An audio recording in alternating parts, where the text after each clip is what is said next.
Goleiro novo chegando ao Corinthians. Vamos falar nesse vídeo, analisar e trazer uma comparação entre Hugo Souza e o Carlos Miguel, o novo goleiro que deve chegar ao Corinthians nos próximos meses. Então, a partir de agora, a nossa análise e opinião sobre Hugo Souza. Sobe aí, vinheta! Salve, salve, rapaziada do Comenta Léo FC, salve minha galera que gosta de análise. Estamos entrando no ar para falar mais uma vez de jogadores que estão chegando ao futebol brasileiro ou voltando ao futebol brasileiro. Hoje é dia de falar de Hugo Souza, o goleiro que fez base no Flamengo, era tido como um dos grandes nomes da base do Flamengo, acabou aí não conseguindo render, se envolveu em algumas polêmicas. E agora depois de ter feito uma temporada no futebol português, pegou 3 pênaltis em jogo contra o Benfica e deve ser o novo reforço do Corinthians. Então, a partir de agora, a nossa análise está começando. Já te chamo, já te convido a se inscrever no nosso canal, a dar uma moral, porque aqui você encontra análise e opinião.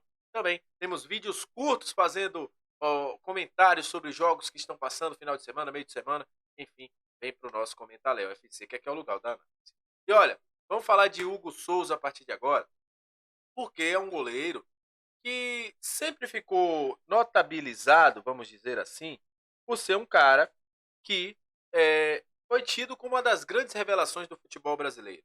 Chegou naquele Flamengo, substituindo aí goleiros importantes, depois acabou tendo problemas extracampo e sendo preterido. Muitos clubes procuraram o Hugo Souza esteve próximo de negociação com alguns clubes, inclusive agora o Santos queria o Hugo Souza. Ele acabou indo para o futebol português. No futebol português foi jogar no Chaves, time português da primeira divisão, e se notabilizou agora no fim da temporada por pegar pênaltis importantes contra o Benfica. E quais foram os números dele pelo Chaves de Portugal? O Hugo Souza, de 25 anos, fez 27 jogos. Sofreu 55 gols. Quase o dobro aí dos jogos que ele fez, né? Praticamente uma média de 2 gols por jogo. 92 defesas, né? 55 foram em finalizações dentro da área. 24 defesas difíceis, 63% das posses de bolas, das bolas defendidas. 4 jogos sem sofrer gols. Pegou 2 dos 6 pênaltis que foram a meta do Chaves. E aí eu digo, é um goleiro que pode se confiar? É um goleiro em que o Corinthians vai estar bem servido, não vai ter problemas? Eu digo que é um goleiro que passa por estabilidades. Vai de jogos muito bons a jogos em que poderia ter sido um pouco melhor. O Hugo é isso, até pela idade. A questão também extracampo é algo que pega. O Hugo precisa se estabilizar. Precisa entender que como jogador de futebol tem que ter algumas responsabilidades. Falando sobre números e também o famoso gráfico que a gente traz aqui para vocês, vou colocar na tela, você está vendo aí. Primeiro, o gráfico do Hugo. Você vê que é um cara que tem algumas boas valências, principalmente com a bola no pé. Ele melhorou muito isso. Tem um jogo fatídico do Flamengo que ele acaba saindo errado. O Flamengo toma um gol, né? Mas melhorou. É um cara também que é especialista em defender pênaltis e precisa melhorar, obviamente, na questão das defesas, né? Você vê que é uma média muito baixa, a média que ele teve nos últimos jogos. Tomou muitos gols, como a gente falou, uma média de 2 gols, né? Porque 27 jogos você toma 55 gols, tomou muitos gols. E é um cara que precisa melhorar também nessa parte de não sofrer tantos gols assim, principalmente de remates de fora da área.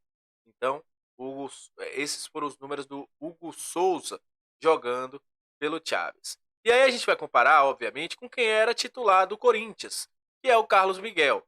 E você vê que no gráfico, o Carlos Miguel sobra em defesas. Sobra em defesa. Você está vendo aqui o Carlos Miguel em azul, o Hugo em vermelho. O Hugo melhora um pouquinho na porcentagem de lançamentos, né? Que é, obviamente, suas saídas de bolas quebradas, comprimento médio de passes, também na porcentagem de lançamentos certos. O Hugo perde em defesa de pênaltis para o Miguel e também na porcentagem de passes completos. A gente vê que o Hugo precisa melhorar na parte de porcentagem de defesas. O Carlos Miguel sobra em relação a defesas com o Hugo, que é o mais importante para um goleiro. Obviamente que tinha uma defesa um pouco mais frágil no Chaves, mas é um goleiro que a gente sempre diz, não é como muitos falaram aqui quando a gente colocou alguns goleiros mais experientes. Ah, são goleiros velhos. Você tem um goleiro novo, você vai saber que ele vai oscilar. E o Hugo teve esses problemas de muita pressão no Flamengo, às vezes do extra-campo ter atrapalhado. Espero que isso não aconteça no Corinthians, porque é um jovem goleiro. Mas o Corinthians contrata aí, para mim, uma aposta para o seu gol. É um goleiro que ainda não conseguiu ter um nível de carreira ainda, nível de atuações estabilizada, sempre oscilando, e vem aí para ser uma solução no gol. Seria uma aposta para o Corinthians. Então é isso. Agradeço a você que chegou até esse momento do vídeo. Muito obrigado pela sua audiência. Até a próxima. Deixa aqui nos comentários se você gostou da nossa análise. Valeu!